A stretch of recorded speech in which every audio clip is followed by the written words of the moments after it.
चौधरी देवीलाल की जो पार्टी थी वो जो है ना लोगों के हित की बात किया करती थी। मेरा राजनीतिक कैरियर मात्र 19 साल की उम्र में शुरू हो गया था। बीजेपी में आने का कारण ये था कि एक तो बीजेपी लोगों की पसंद पार्टी बन चुकी थी, लोगों के काम किए हैं, वो हमारे साथ आज भी लोग खड़े हैं। नौकरी के लिए तो यहाँ पे मतलब किसी के पास चले जाओ, ना कोई पर्ची ना कोई खर्ची, सारा कुछ अपने नंबरों पे है। श्री लक्ष्मण नापा जी के विरोध में कोई आक्रोश नहीं है। नमस्कार दोस्तों, मैं हूं गुलशन और मेरे साथ कैमरामैन सूरज। तो आज हम ऐसी शख्सियत के साथ आपको मिलाएंगे जो कि बीजेपी की फतेहाबाद के जिला उपाध्यक्ष है और उनका राजनीतिक करियर कैसा रहा है, ये सब बातचीत करेंगे। नमस्कार सर। गुलशन जी नमस्कार। मैं इंद्र गावड़ी, गांव दरियापुर से हूँ जी और भारतीय जनता पार्टी का एक कार्यकर्ता हूँ और भारतीय जनता पार्टी में काम कर रहा हूँ। आपका राजनीतिक करियर कैसे स्टार्ट हुआ, स्टार्टिंग से बताइए। मेरा राजनीतिक कैरियर मात्र 19 साल की उम्र में शुरू हो गया था। 1991 में मैंने राजनीति शुरू करी थी। उस टाइम मैंने अजय सिंह चौटाला जी अध्यक्ष ये अपने प्रदेश की बागडोर संभालते थे पार्टी की, और मैं उनके साथ पार्टी में काम करना शुरू किया और उन्होंने मेरे को मात्र 6 महीने बाद ही फतेहाबाद का युवा का हल्का का अध्यक्ष बना दिया था। उसके बाद मैं जिला का अध्यक्ष भी रहा और उसके बाद है जो मैं प्रदेश में भी रहा, प्रदेश कार्यकारिणी का सदस्य भी रहा, विशेष मंत्री सदस्य भी रहा प्रदेश में, और मैंने लंबे समय तक इंडियन नेशनल लोकदल पार्टी में रहकर अपनी राजनीति की और हमने लोगों के काम किए हैं, वो हमारे साथ आज भी लोग खड़े हैं। मन में ये विचार था कि लोगों की सेवा की जाए। अपने इलाके में जो है, मान लो यहाँ पे जो लोग थे हमारे साथ, जो युवा थे, भी उनके भविष्य के बारे में भी सोचते थे और भी उनकी कोई, जैसे कि पढ़ाइयों में हम भी उस टाइम स्कूल में ही हुआ करते थे जी, तो भाई इनकी कोई तकलीफें हैं जो आगे बढ़ के उनकी तकलीफों को दूर किया जाए। तो आज तक आपने ऐसा क्या क्या कुछ आंदोलनों में भाग लिया है? बिल्कुल, आंदोलन में हमने बहुत भाग लिया। जो भी पार्टी की तरफ से कोई धरना प्रदर्शन जो भी आता था, को किसानों के बारे में, क्योंकि चौधरी देवीलाल की जो पार्टी थी वो जो है ना लोगों के हित की बात किया करती थी और हम उस पार्टी के कार्यकर्ता थे। तो वो पार्टी है जो दिन रात इस मामले में मान लो जो भी है आवाज उठाने का, चौधरी देवीलाल की पुरानी जो है, मान लो आपको पता ही है, लोगों के साथ बहुत अच्छा वो था और वो उनके साथ हम भी उस पार्टी में थे। तो अजय सिंह चौटाला भी तो उस परिवार का अंग था, हम उसके साथ थे जी। तो जो जहाँ पे हमारी ड्यूटी लगाते थे, धरना प्रदर्शन, लोगों की मांग जो भी था, तो हम उनके साथ रहा करते थे और उठाते भी थे। और हमने पैदल यात्रा भी जो एक बार अजय सिंह चौटाला ने वहां से की थी अपने रेवाड़ी से, तो उसके साथ भी हम पैदल यात्रा में भी कुरुक्षेत्र तक गए थे जी। और यहाँ से अजय सिंह चौटाला जी नौर में इलेक्शन लड़े थे, उस टाइम भी हम फतेहाबाद से नौर के लिए उनके लिए वोट मांगने के लिए पैदल ही गए थे यहाँ से। कि आप लंबे समय तक इंडियन नेशनल लोकदल से जुड़े रहे, तो ऐसा क्या कारण रहा कि आपने बीजेपी में आना ज्यादा प्रेफर किया? बीजेपी में आने का कारण ये था कि एक तो बीजेपी लोगों की पसंद पार्टी बन चुकी थी। मान लो मोदी जी का उनका नाम है जो दिल पे, और इस देश को बचाने के लिए भारतीय जनता पार्टी के साथ लोग थे, जुड़ रहे थे और जुड़ना भी चाहिए था, क्योंकि हमारे देश की जरूरत है कि भारतीय जनता पार्टी आगे आए और जो हमारा हिंदुस्तान है वो बच पाए। इंडिया जो है हमारा वो भारतीय जनता पार्टी के हाथों में सुरक्षित है। इसलिए हमने सोचा कि राष्ट्रीय पार्टी में जाकर और लोगों की सेवा की जाए और इस देश को जो है ना, मान लो मोदी जी हैं, श्री मनोहर लाल खट्टर जी हैं या हमारे नायब सैनी जी हैं, वो इतने अच्छे तरीके से देख रहे हैं कि आज हम अपने आप को सुरक्षित महसूस कर रहे हैं जी। तो कब आप बताएंगे हमारे दर्शकों को कि कब आपने पार्टी ज्वाइन की और कैसे कैसे आपने वो ज्वाइन किया था? मैंने 2017 में हमारे बहन जी सुनीता दुग्गल जी यहाँ पे जो है प्रचार करने के लिए आए हुए थे जी। मेरी मुलाकात उनसे हुई और उन्होंने मुझे कहा कि आप भारतीय जनता पार्टी ज्वाइन करें और देश की जो सेवा है, अपने हल्के की सेवा हम उस पार्टी में रहकर कर सकते हैं।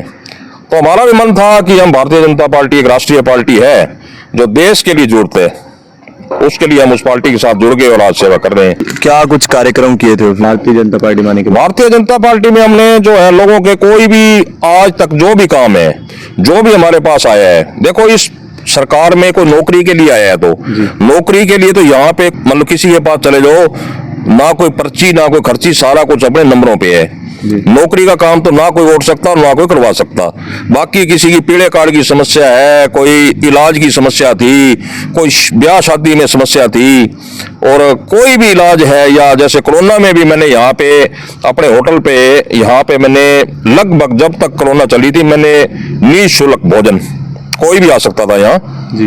और घरों तक भी हमने इस पे 10 किलोमीटर के दायरे में हमने एक अपना हेल्पलाइन नंबर दिए थे भी किसी को भी दवाई की या किसी को एम्बुलेंस की, किसी को खाने की जरूरत हो तो हम हर घर तक पहुंचाने का काम करेंगे। क्योंकि ये भारतीय जनता पार्टी का आदेश था कि कोई भी हमारा गांव में या कहीं भी कोई कस्बे में या कोई रोड पे मान लो किसी को भी कोई असुविधा ना हो, उसके लिए हमारे माननीय श्री बलदेव गरोवा जी और श्री लक्ष्मण नापा जी ने मेरे यहाँ पे उद्घाटन भी किया था बकायदा, और वो मैंने लगातार वो खाना लोगों के घरों तक, अनाज भी और हर चीज मैंने पहुंचाने का उसमें मेरे कार्यकर्ताओं को लेकर मैंने पूरा काम किया था। जी, अब आप ना मुझे ये बताइए कि अभी इलेक्शंस होने वाले हैं विधानसभा के, तो क्या माहौल लग रहा है अब? माहौल बहुत बढ़िया है, एक तरफा माहौल है।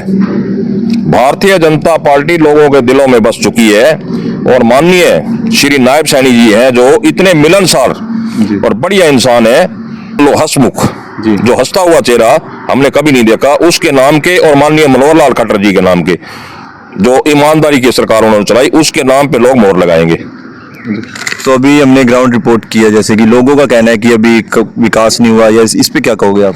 विकास कार्य जो हुए हैं ना, इस सरकार में विकास कार्य जो हुए हैं इस 10 साल के शासनकाल में, शायद जो पिछले 60 साल हैं ऐसा पैसा कभी नहीं लगा। आप ये राष्ट्रीय मार्ग देख लो, आज हमने सालासर जाना होता है तो कोई शहर बीच में नहीं आता, आज हमने दिल्ली जाना है तो रास्ते में कोई शहर नहीं आता, आज हमने फाजिलका जाना है तो रास्ते में कोई शहर नहीं आता, हमने किसी भी स्टेट में जाना है तो रास्ते में कोई शहर नहीं आता। जहां पे हमारे 6-6, 7-7, 10-10 घंटे, 20-20 घंटे लग जाया करते थे, मात्र 2.5 घंटे का सफर है, हम उसमें पहुंच जाते हैं। और जो लोगों की, हजारों लोगों की मैं मानता हूं कि इस देश में जाने चली जाया करती थी, अभी हंसपुर चौक लगा लो फतेहाबाद, कितने लोगों की डेथ हुई, तो उसको मान लो उसके सड़क बनने के बाद भी लोगों ने धरना दिया, और उसके बाद है जो माननीय श्रीमती सुमित्रा दुग्गल जी उस टाइम सांसद थी, उन्होंने उस धरने पर आकर मान लो कहा कि ये मैं आपका जो है ना ये हंसपुर चौक 101% पक्का करवाने का काम करूंगी, बनवाऊंगी। और उन्होंने नितिन गडकरी जी को लेटर लिखा और स्पेशल इसके लिए मिले, और उस चौक को भी उन्होंने बनवाने का काम किया, और आज इस इलाके के लोग हैं उसको बहुत बढ़िया महसूस कर रहे हैं। और श्री लक्ष्मण नापा जी ने भी इसके लिए बहुत कोशिश की, और पार्टी ने भी पूरी कोशिश की, और आज उसको जो है लोगों की जिनकी मतलब इतना सुरक्षित महसूस कर रहे हैं, मैं जाता हूँ इस इलाके में तो वो कहते हैं ये हमारी जीवन रेखा का काम की है। लोगों के अंदर ना एक आक्रोश, उनके खिलाफ आक्रोश है, वो क्या कारण है? वो श्री लक्ष्मण नापा जी के विरोध में कोई आक्रोश नहीं है। हम बैठे हैं यहाँ पे अंतिम छोर है रतिया हल्के का, यहाँ लक्ष्मण नापा जी ने हमें बकायदा कहा हुआ था कि किसी के घर में दुख हो, सुख हो सकता है मैं सुख में शरीक ना हो पाऊं, लेकिन दुख की घड़ी में मेरे को मैसेज भेजो, मैं तुरंत आपके बीच में खड़ा हुआ मिलूंगा। और श्री लक्ष्मण नापा जी ने लोगों को संभाला है, और ग्रांट के मामले में भी बराबर की ग्रांट। अभी 1 करोड़ 10 लाख रुपए हमारे गांव में, अपने गांव दरियापुर में पिछले दिनों में ये वाटर बक्स की समस्या थी, 1 करोड़ 10 लाख रुपए चंडीगढ़ से मंजूर करवा के दिए कि इस गांव को पानी की समस्या ना रहे। और भी सैकड़ों हैं ग्रांटें जो यहाँ पे दरियापुर को उन्होंने दी हैं। तो जी, हमने कल यहाँ पर अभी ग्राउंड रिपोर्ट की थी, तो वो पानी की समस्या है, कुछ पानी भरा रहता है, निकासी नहीं है। और ऐसा है, ये समस्या जो है ना भारतीय जनता पार्टी की देन नहीं थी पानी की। 55 साल में इस पानी की समस्या को कोई भी पार्टी चाहे राज में रही है, उसने इस पानी की समस्या की तरफ मुड़ के नहीं देखा। पाइपें सड़ चुकी थी, गल चुकी थी दरियापुर गांव की, जो ये अंडरग्राउंड पाइप होती है पानी वाली, उस पाइपों के लिए माननीय प्रधानमंत्री कोष से माननीय हमारे जो विधायक जी और बहन जी ने 2.5 करोड़ रुपए जो दरियापुर के लिए राशि मंजूर करवाई है, और पूरे गांव की पाइप बदली गई है। आज हम बिल्कुल साफ सुथरा पानी पी रहे हैं। हो सकता है हमें 2 या 3 दिन बाद पानी मिलता हो, उसके लिए भी 1 करोड़ 10 लाख रुपए की राशि एक टैंक के लिए मंजूर हो गई है। और पहले पानी आता था अडानी शेखा वाली से, मोगा था। अब उन्होंने, सरकार ने, विधायक जी ने और एमपी मैडम ने सिरसा मेजर से एक मौका मंजूर करवा के हमें दिया है कि उसमें पानी गांव में पूरा हो जाएगा, और उसका टेंडर हो चुका है।